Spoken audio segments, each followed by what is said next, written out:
추석 연휴들을 잘 지내셨나요? 네, 오늘 12시 예배 함께하는 여러분들 한 사람 한 사람을 주님의 이름으로 사랑하고 축복합니다.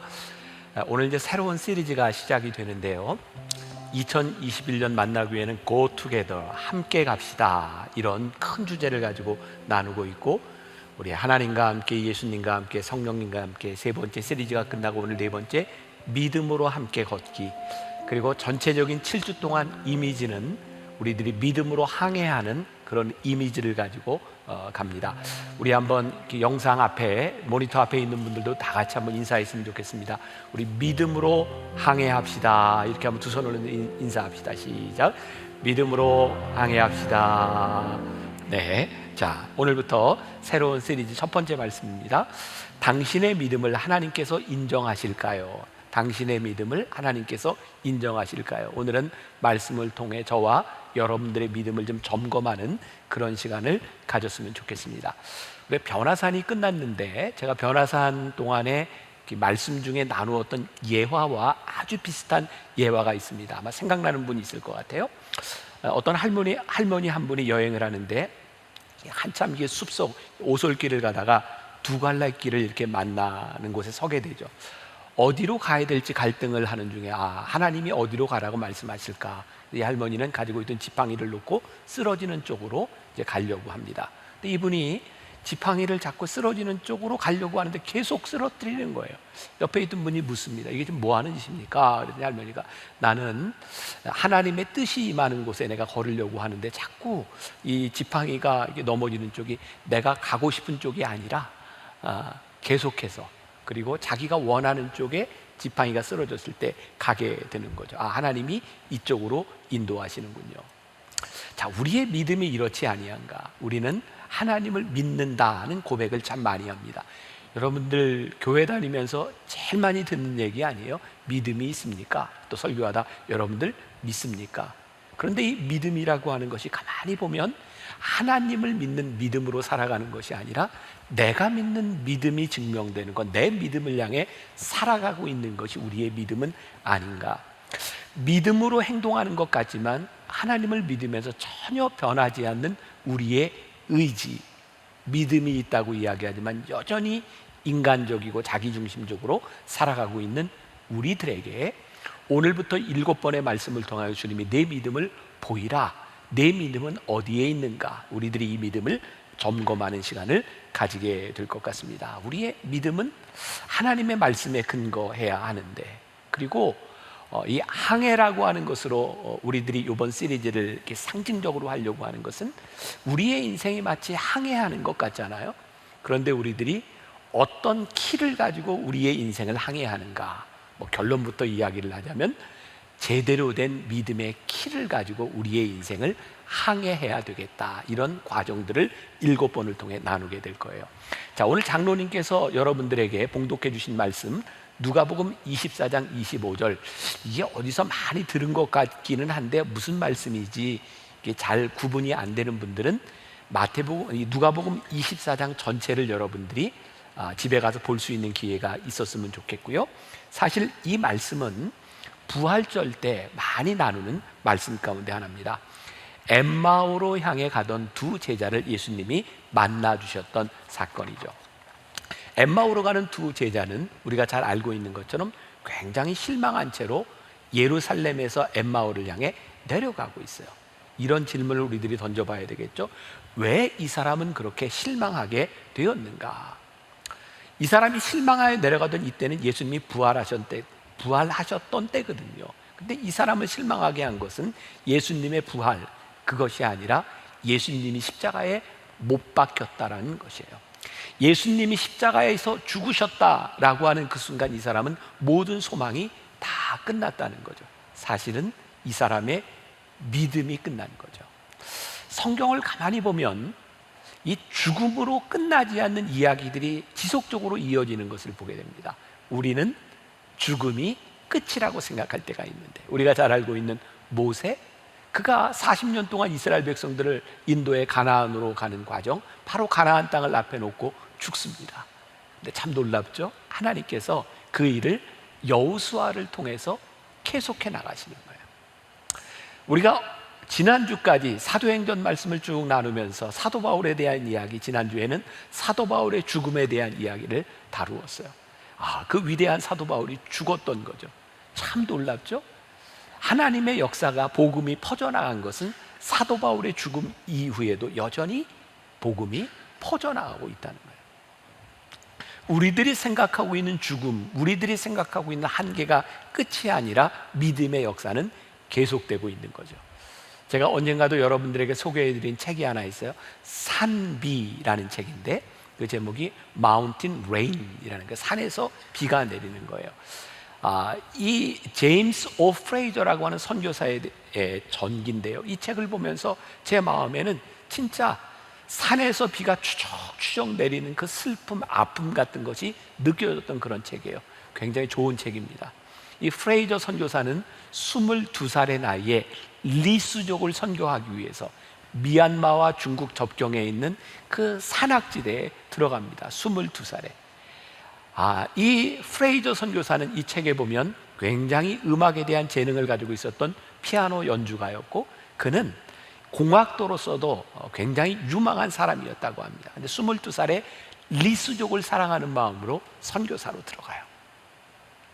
20년이 지났을 즈음 거기에 선교사로 들어온 록시 다이아몬드라고 하는 여인을 만나게 됩니다. 그 당시 그 여인의 나이는 23살, 19살의 차이에도 불구하고 둘이 선교지에서 결혼을 합니다. 아이 셋을 낳고 열심히 선교해요. 그렇게 딱 10년 행복한 시간을 살고 52살의 나이에 뇌 말라리아로 프레이저 선교사가 죽습니다. 제 마음에는 그게 산에 추적추적 비가 내리는 그런 슬픈 마음으로 저에게 다가왔어요. 여러분들 아세요? 제임스 오 프레이저 선교사가 죽은 후 지금 리수족의 70%가 다 크리스찬이 되었다는 거예요. 죽음이 끝이 아니라 그 죽음 위에, 오히려 죽음을 통해서 믿음은 훨씬 더 강하게 증명되고 하나님의 역사를 우리들이 보게 될 수 있다는 사실이에요. 엠마오로 가고 있는 두 제자들, 예수님이 십자가에서 죽으셨다는 소식을 듣고 얼마나 절망적이었을까요? 그런데 여기에서 우리 주님께서 믿음의 이야기를 시작하고 있는 것을 보게 됩니다. 저는 개인적으로 이 말씀을 준비하면서 이 엠마오로 가는 두 제자가 진짜 믿음이 없었구나, 이런 생각을 하게 돼요. 누가복음 24장, 여러분들 전체를 보면 24장에는 어떤 내용이 나와 있냐면, 예수님이 십자가에 달리시고 무덤에 묻히셨을 때 여인들이 예수님의 무덤을 찾아가요.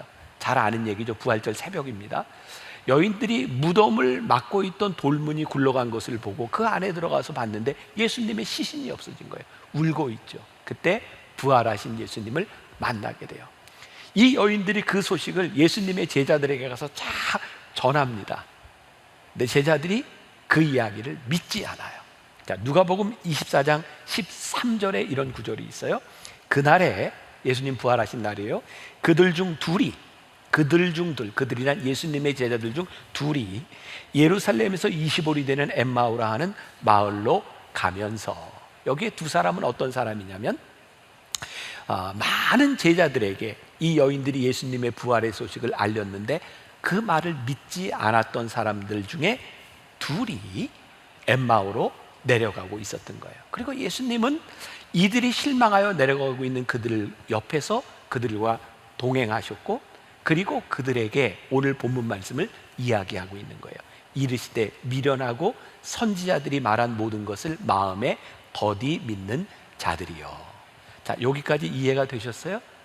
자, 이걸 전제로 이렇게 하고 이제 말씀에 들어가야 되는데, 오케이, 계속해도 되겠어요? 이거 여기서 멈춰야 되나? 네, 계속합니다. 자, 잘 따라오세요. 저는 이 두 사람의 슬픔 가운데 존재하는 믿음을 보게 돼요. 엠마오로 가는 두 제자를 통해 깨닫게 되는 것이 있어요. 사실 우리들의 믿음이 강하다라고 느끼는, 우리의 믿음이 살아있어 라고 느끼는 때는, 사실 우리들이 기쁨이 충만할 때, 우리들이 참 주 안에서 모든 것들이 형통해, 그럴 때 우리들이 믿음이 있는 것 같은데, 우리의 인생의 슬픔, 고난, 우리들이 해결할 수 없는 그런 문제들을 보면 사실은 믿음이 필요한데 우리의 믿음이 사라져 있는 것처럼 보일 때가 있어요. 자, 오늘 말씀의 적용의 가장 큰 포인트는 오늘 말씀을 듣는 여러분들 중에 혹시 이 어려운 시간들을 지나가며 여러분들의 슬픔과 절망으로 여러분들의 눈이 가리어져 있다면 오늘 여러분들에게 주시는 이 믿음을 우리들이 붙잡아야 되는 거죠. 누가복음 24장 15절에 보면 이런 구절이 있어요. 예수께서 가까이 이르러 그들과 동행하시나. 자, 보세요. 이들이 슬픔 가운데 동행하시는 예수님을 발견하지 못했어요. 아주 흥미로운 일입니다. 예수님이 옆에 계시는데 이들이 예수님을 발견하지 못한 거예요. 슬픔에 눈이 가리워져서. 그래서 오늘 여러분들에게 제가 적용하고 싶은 이야기, 오늘 우리를 참 힘들게 하는 인생의 골짜기를 지나가며 우리들의 문제는 동행하는 예수님이 보이지 않는 것이죠. 슬픔으로 우리들의 눈이 가리워져 있는 것이죠. 근데 예수님께서 엠마오로 내려가고 있는 이 두 제자들과 동행하시면서요, 어떤 일이 있었는지 아시죠? 이들의 슬픔과 절망의 이야기를 예수님이 다 들어주세요. 그리고 나서 오늘 본문 말씀, 미련하고 선지자들의 말한 것을 마음에 더디 믿는 자들이여 라고 질책하세요.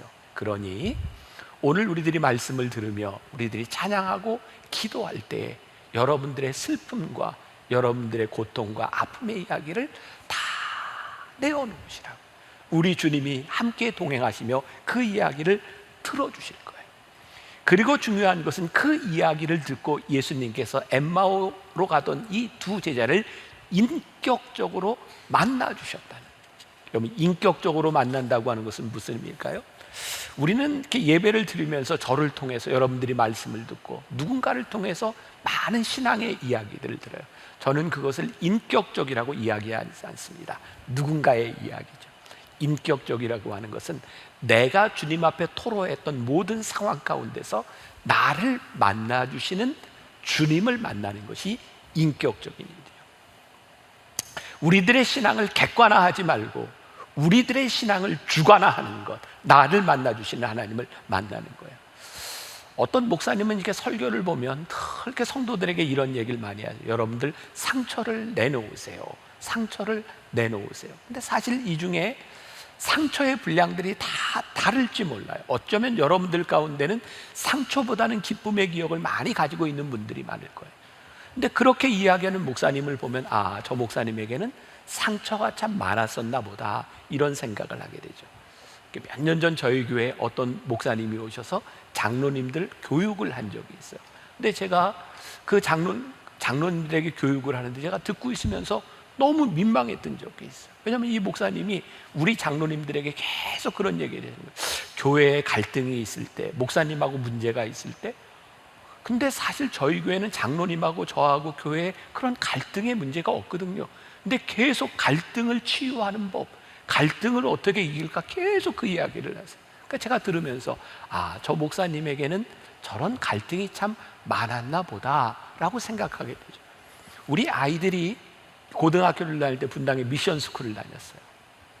한 번은 아이들이 학교 갔다 와서 저에게 그런 이야기를 했어요. 수업 시간에 목사님이 수업을 들어왔는데 아이들에게, 학생들에게 이렇게 묻더라는 거예요. 너희 중에 혹시 가정과 부모에 대해서 만족하는 사람이 있으면 손 들어봐. 그러는데 우리 아들이 손을 든 거예요.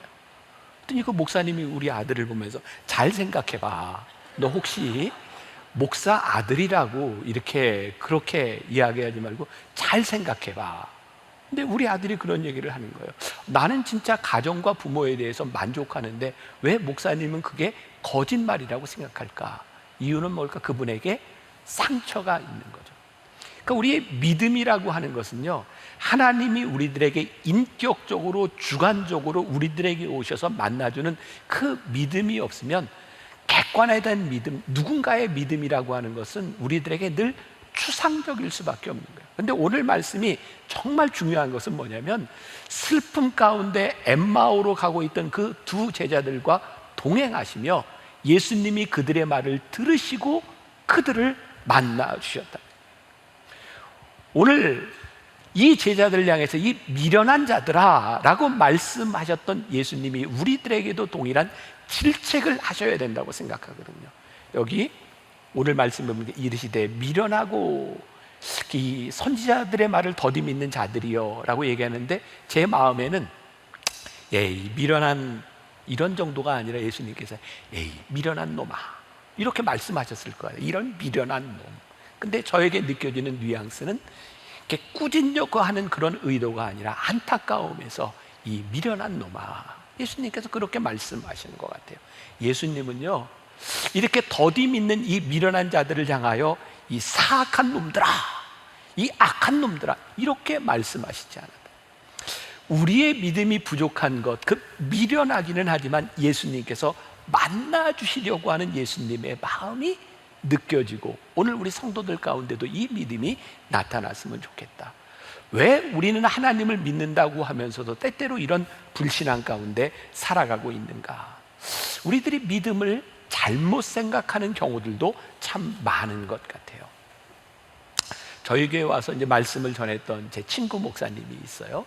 우리 초하루 기도할 때였는데 우리 코로나 때문에 초하루 기도 못한 지도 벌써 2년이 됐어요. 초하루 기도회 때 그 목사님이 그런 얘기를 했어요. 12년 동안 미국에서 공부를 하면서 마지막 그 PhD를 마치고 힘들 때 하나님께 기도했다는 거예요. 하나님, 제가 이 박사학위를 끝낼 수 있을까요? 그때 하나님께서 마음에 음성을 주셨는데 아마 미국에서 기도해서 영어로 말씀해 주신 것 같아요. 그 목사님이 이렇게 이야기를 해서 그때 마음에 들려온 음성이 뭐였냐면 It's up to you 라는 말이었어. 그거 너에게 달린 거야. 하나님, 제가 이 학위를 마칠 수 있을까요? 라고 기도하는데 하나님이 It's up to you. 이 말은 뭐냐면 네가 열심히 하면 마칠 수 있고 네가 열심히 안 하면 못 마칠 거야 라고 들렸던 거죠. 사실 이것은 믿음의 문제가 아니라 내가 열심히 하느냐 하지 않느냐에 대한 문제인 거예요. 사실 우리들이 믿음을 많이 오해하는 것 중에 하나가 하나님을 믿으며 우리들이 기도한다는 것 때문에 우리들의 책임을 면제하려고 하는 것들, 그것이 믿음이 무너진 것으로 착각하는 것, 지독한 낙담으로 인해 우리들의 마음이 흐려져서 믿음이 무엇인지를 보지 못하는 경우들도 종종 있는 것 같아요. 요즘 여러분들 코로나로 인해서 이렇게 마스크를 다 쓰고 다니시는데 안경을 쓴 사람들에게 참 곤혹스러운 것 중에 하나가 그런 거죠. 마스크를 쓰고 있는데 김이 훅 나면 안경이 이렇게 흐려져요. 전 참 흥미로운 게 안경이 흐려지면요 앞에 물체가 잘 안 보여요. 앞에 물체에 문제가 있는 게 아니라 안경이 흐려진 거잖아요. 나는 흥미로운데 우리들의 믿음의 문제가 뭔지 아세요? 우리 앞에 계시는 주님이 보이지 않는 이유, 우리의 눈을 흐리게 하는 잘못된 믿음들이 믿음을 방해할 수 있는 거죠. 우리가요 하나님을 믿는다고 하는 그 믿음의 고백이 우리들의 삶에서 제대로 적용되지 않기 때문에, 믿음으로 살아가지 못하기 때문에 믿음이 우리들에게 보이지 않는 경우들도 많이 있는 거죠. 우리가 이게 진리라고 생각하지만 진리로 살아가지 않고 진리가 우리들에게 적용되지 않는, 이런 예를 들어볼까요? 어떤 어린애가 아버지와 함께 동물원에 갔어요. 동물원에 가면 제일 흥미있는 동물이 뭔가요? 되게 맹수들을 보는 거잖아요. 흔히 보지 못하는 사자, 호랑이. 이 아버지가 어린애를 데리고 사자 우리 앞에 갔는데 이 애가 막 우는 거예요. 그래서 아버지가 왜 우냐 그랬더니 아빠 저 사자 보세요. 그러니까 아버지가 야 임마 왜 사자를 보고 울어? 사자가 안 보여요. 야 임마 아빠는 사자가 보이는데 그 앞에 철창도 보여. 이 흥미로운 얘기인데 참 놀랍잖아요. 사자만 볼 수도 있고 사자를 가리고 있는 철창이 보이기도 해요. 오늘 우리의 믿음은 우리들이 가지고 있는 지식을 가지고 무엇을 보고 그 믿음을 우리들의 삶에서 어떻게 적용하느냐에 대한 문제이겠죠. 또한 우리를 이렇게 실망하게 하는 많은 문제들 가운데 하나는 우리들이 가지고 있는 성급함이 아닐까. 자, 오늘 말씀 적용을 좀 해볼게요. 엠마오로 가는 두 제자가 언제 예루살렘에서 엠마오로 가고 있냐면 안식 후 첫날 예수님께서 부활하시기로 한 날이에요. 그날 새벽에 여인들이 예수님의 부활의 소식을 듣고 사람들에게 이야기했고 이들도 들었어요. 근데 이들은 믿지 않았어요. 그리고 실망한 채로 엠마오를 향해 내려가고 있는 거예요. 그런 생각을 해보세요. 이들이 아직 이 날이 끝나지 않았는데, 여러분 예루살렘에서 엠마오까지 내려가면서 밤이 되면 위험하니까 이들은 낮에 갔을 거예요. 어쩌면 오전에 출발했을지도 몰라요. 이들이 만약에 그날 밤까지 예루살렘에 머물렀다면 부활하신 주님을 이들이 만났을 수도 있고 더 많은 부활의 이야기를 들을 수 있었을 텐데, 이들은 예수님이 십자가에 달리셨다고 하는 그 실망감으로 인하여 그날 하루를 다 거기에 머물지 못하고 엠마오로 내려가고 있는 거예요. 이들은 성급하죠. 그런데 우리들의 신앙에, 우리들의 삶에 믿음으로 살아가지 못하는 정말 많은 모습들 가운데 우리들이 가지고 있는 성급함이 있더라. 자, 히브리서 10장 36절에 보니까 이런 말씀이 있어요. 같이 봉독해 봅니다. 시작. 너희에게 인내가 필요함은 너희가 하나님의 뜻을 행한 후에 약속하신 것을 받기 위함이라. 자, 너희들에게 뭐가 필요함은? 인내가 필요함은 너희가 하나님의 뜻을 행한 후에 약속한 것을 받기 위해서 인내가 필요하다는 거예요. 우리는 믿음으로 했다고, 우리들이 믿음으로 살아간다고 이야기를 하는데 사실은 기다리지 않는 거예요. 그래서 하나님의 약속한 것을 우리들이 받지 못하고 보지 못하고 믿음이 없다고 생각하는 거예요. 제가 오늘 이 말씀을 함께 나누면서 저에게 그런 생각이 듭니다. 제가 그렇게 긴 인생은 살지 않았지만 하나님께서 내 삶에 이루신 일들이 참 놀랍구나.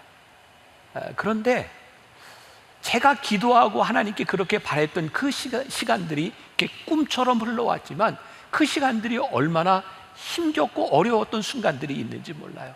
그리고 그때 하나님은 왜 응답해 주시지 않는가? 근데 지금 이렇게 돌이켜놓고 보면 내가 원하는 때에 응답이 되지 않았을 뿐이지, 이 시간을 돌이켜놓고 보니까 하나님은 참 선하게 나를 인도해 주셨구나. 내가 믿음 안에서 돌아온 삶의 족적을 보니까 하나님이 이렇게 행하신 거예요. 저는 우리 가정에, 우리 자녀들에게, 제가 또 우리 교인들에게 늘 하는 얘기예요. 하나님은 우리의 인생의 베스트야. 여러분, 하나님의 우리들의 인생의 베스트라고 하는 것은 어떤 의미일까요? 지금 우리들이 원하는 일이 다 이루어진 것이 아니라 하나님은 우리들의 삶을 베스트로 인도해 갈 것을 내가 믿어 하는 믿음의 고백. 저는 제가 우리 아들과 딸에게 남겨준 가장 큰 유산이 있다면 저는 이 말이라고 생각해요. 하나님은 너의 인생의 베스트야. 여러분, 제가 우리 아이들에게 하나님은 너희의 인생의 베스트야 라고 말하는 순간은 어떤 순간일까요? 우리 아이들이 힘들 때예요. 힘겹게 이 시간들을 지나가고 있을 때 제가 믿음으로 고백하는 거예요. 하나님은 너희의 인생의 베스트야.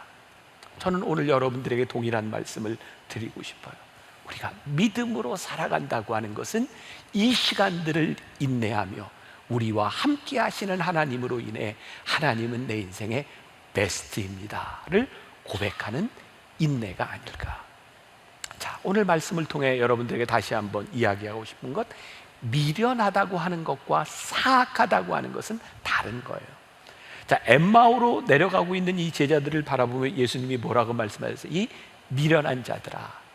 참, 주님이요, 믿지 못하고 내려가는 그들을 향해서 사악하다 이렇게 말씀하지 않고 미련하다 이렇게 말씀하셨어요. 사악한 건 좀 벌을 받아야 되지만 미련한 것은 배워야 되는 것들이겠죠. 오늘 우리들의 믿음이 흔들려서 주님이 보이지 않을 때 주님이 우리들에게 말씀하시는 것이 이 미련한 놈들아, 내가 믿음이 무엇인지를 좀 보아야 되겠구나. 자, 7주 동안 우리들이 이 세일링, 우리의 인생을 항해하는 것으로 이미지를 이렇게 잡았다 그랬어요. 여러분, 배가요 이렇게 지나가다가 이렇게 서야 될 때가 있어요. 머물러 있을 때가, 이게 정박한다 그러죠. 근데 정박하는 배는 뭘 내리죠? 닻을 내려요. 닻을 내리고 있는 그 순간에요, 계속 바람은 불고 물결은 흘러갑니다. 근데 놀랍게도 닻을 딱 내리고 있으면 바람에 흘러가는 것 같은 배가 더 이상 흘러가지 않고 그 자리를 지켜주고 있어요. 저에게는 그런 이미지가 생각이 되는 거예요. 적어도 여러분들이 지금까지 하나님을 믿으며 살아왔던 여러분들의 믿음의 여러분들의 근거, 여러분들이 붙잡았던 그 믿음의 고백들이 믿음의 닻이 되어 내려가 있을 때 그 믿음이 여러분들을 붙잡아 줄 거라는, 바람이 불고 물결에 배가 떠내려가는 것 같지만 지금까지 여러분들이 고백했던 그 믿음의 닻이 우리를 붙잡아 줄 것을 우리들이 믿기에, 지금 우리를 흔들고 있는 것들이 있지만 그 믿음이 우리를 붙잡아 줄 것을 우리들이 알기에 그 믿음을 붙들고 우리들이 믿음의 항해를 하자는 거예요. 앞으로 7번 동안 우리의 믿음을 이렇게 점검해 보자는 거예요. 그러면 스펄전 목사님, 영국의 유명한 스펄전 목사님이 있죠. 그분의 책을 보면 이 스펄전 목사님이 제일 많이 하는 게 은혜와 믿음에 대한 이야기예요. 그러면서 우리 인생의 믿음에 대한 문제를 하나님보다 더 믿으려고 하는 것들 때문에 우리들이 믿음을 살지 못한다, 그러면서 한 가지 예를 드는데, 이 스펄전 목사님이 1800년대 후반을 살았던 분인데 그때 그런 일이 있었던 거예요. 그 마을에 어떤 사기꾼이 순진한 노 부부를 속인 사건이에요. 이 노 부부가 살고 있는 그 집에 이사를 왔는데 이 사람이 얼마나 친절한지 몰라요. 노 부부한테 이야기하기를 당신의 친척이 당신에게 큰 유산을 남겼는데 이 유산을 받으려고 하면 세금을 잘 내야 합니다. 그러니까 제가 이 세금을 꼬박꼬박 잘 내드릴 테니까 저에게 돈을 주세요. 그래서 세금을 계속 내는 거예요. 한 달, 두 달, 세 달, 네 달 세금을 잘 내주더니 어느 날 사라져 버렸어요. 이게 스펄전 목사님 때 있었던 일이에요. 여러분, 사기꾼의 특징은 친절합니다.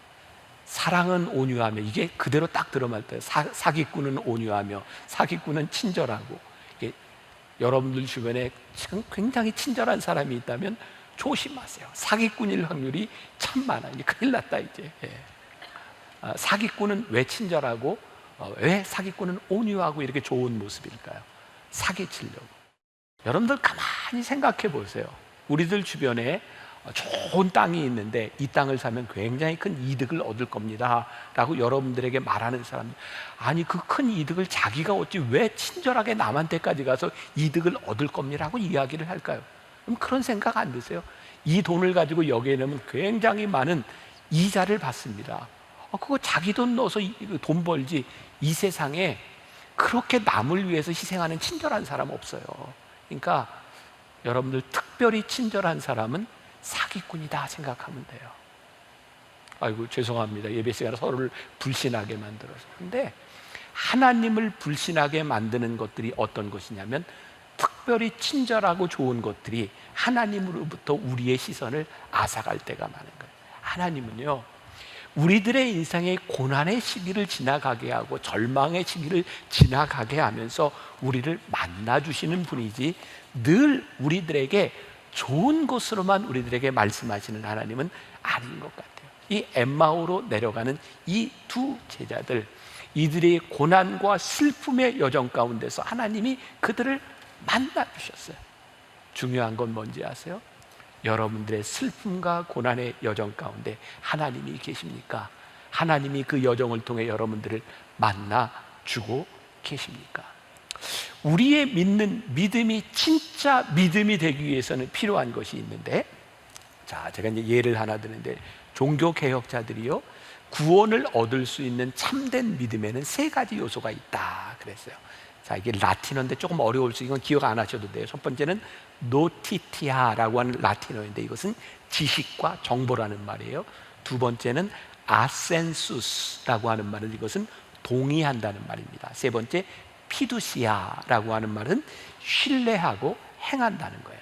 그러니까 진짜 믿음이 작동하기 위해서는 지식이 있어야 되고 거기에 동의를 해야 되고 거기에 믿고 따름이 있어야 되는 거예요. 자, 예를 들어서 어떤 사람이 아주 중한 병을 앓고 있는데 아주 명의 의사에게 찾아가서 처방을 받아요. 자, 첫 번째, 이 처방대로 약을 먹으면 낫는다. 이건 지식이에요. 그리고 이 처방한 약을 먹으면 낫는다는 것을 나는 믿는다. 이건 동의하는 거예요. 그리고 이 처방한 약대로 먹으면 낫는다는 것을 내가 믿기 때문에 이 약을 먹는다. 이것은 신뢰하고 행하는 거예요. 믿음은 이 3가지를 가질 때 믿음이 되는 거죠. 그런데요, 오늘 이 엠마오로 가는 이 제자들도 예수님과 동행하며 예수님에 대한 이야기를 알고 있었고 선지자들에 대한 이야기를 알고 있었어요. 그런데 이들은 믿음으로 살지 않았던 것이죠. 오늘 여러분들에게 제가 도전을 주고 싶은 이야기, 여러분들이 믿고 있는 그 믿음이, 그것이 믿음이라고 내가 고백했던 그 믿음이 여러분들의 삶에서 적용되고 그 믿음을 살아가고 있는가. 성경에 보니까요, 위대한 믿음의 사람들이 믿음이 어디에서 드러나는가. 여러분 족장들의 이야기를 보세요. 그들의 삶에서 이루어진 일들. 이 믿음이라고 하는 것은 우리들의 삶에서 구체적으로 일어나는 고백에 대한 일들인데, 여러분 주님은 나의 최고봉 계속 묵상 잘 하고 계시죠? 365일 매일 묵상합니다. 오스왈도 침버스가 뭐 여러 가지 이야기를 냈지만 그 중에 하나 저에게 참 많이 남는 게 그런 부분이었어요. 예수님과 예수님의 제자들이 변화산에 올라가서 변화산 체험을 하죠. 영광 중에 예수님이 변모하시는 걸 보게 돼요. 제자들은 어떤 생각을 하셨냐면, 우리 여기 머물렀으면 좋겠습니다. 근데 예수님은 그들을 데리고 계곡으로, 세상으로 내려오셔서 귀신 들린 자를 만나게 하세요. 그러면서 오스왈드 챔버스는 이런 얘기했죠. 우리의 믿음은 우리들이 황홀한 중에, 영광 중에 변화산에 있을 때 믿음이 필요한 것이 아니라 그 체험을 가지고 세상 속으로 들어왔을 때 그것이 진짜 믿음이다. 생각해 보니까 여러분, 그동안 우리들이 신앙생활하면서 얼마나 많은 부흥회, 옛날에 부흥회 참 많이 했잖아요. 은혜 받고. 생각해 보세요. 그 은혜 받은 대로만 살았으면 여러분들 다 성자가 돼 있어야 돼. 근데 참 신기한 게, 부흥회 때 그렇게 은혜 받고 결심하고 집으로 가면 그대로야. 우리가 믿음을 아는데, 믿음에 동의를 했는데 그 믿음을 우리들의 삶에서 살아내지 못하는 거죠. 그래서 어쩌면 오늘 말씀을 듣는 이들 가운데, 어쩌면 이 코로나라고 하는 상황들을 지나가면서 여러분들의 인생에 가장 힘든 골짜기를 지나가는, 슬픔과 고난의 시기를 지나가는 우리들에게 이 믿음이 증명돼야 되는 때를 우리들이 지나가고 있는. 얼마 전에 제가 우리나라 행안부 장관을 지낸 분하고 신앙인인데 식사를 할 기회가 있었어요. 그분하고 이야기하는데 참 인상적인 이야기를 들었는데, 이분이 초등학교 3학년 때 주일학교를 다니면서 선생님이 해주신 이야기를 하는 거예요. 선생님이 이런 이야기를 했대요. 영희와 철수 이야기. 영희와 철수가 있는데, 영희는 정말 믿음이 좋아. 그래서 시험 때가 되면 공부도 하지만 기도를 많이 해. 그리고 시험 보기 전에도 기도하고 시험이 끝나고 나서도 기도해. 철수는 교회를 잘 다니고 믿음이 있지만 영희만큼은 믿음이 없는 것 같아. 걔는 시험 때가 되면 기도도 하지만 공부를 열심히 해. 그런데 영희하고 철수하고 시험을 봤는데 누가 점수를 잘 받았을까? 믿음이 좋은 영희는 50점을 받았는데 믿음이 그렇게까지 좋지 않았던 철수는 100점을 받았네? 그러면 선생님이 이런 이야기를 했던 거예요. 얘들아, 너희들이 하나님을 믿는다면 발 달린 기도를 해. 믿음으로 살아가는 것이 무엇인지를 믿음으로 살아내는 거야. 종종 우리는 그런 믿음의 실수를 하는 것 같아요.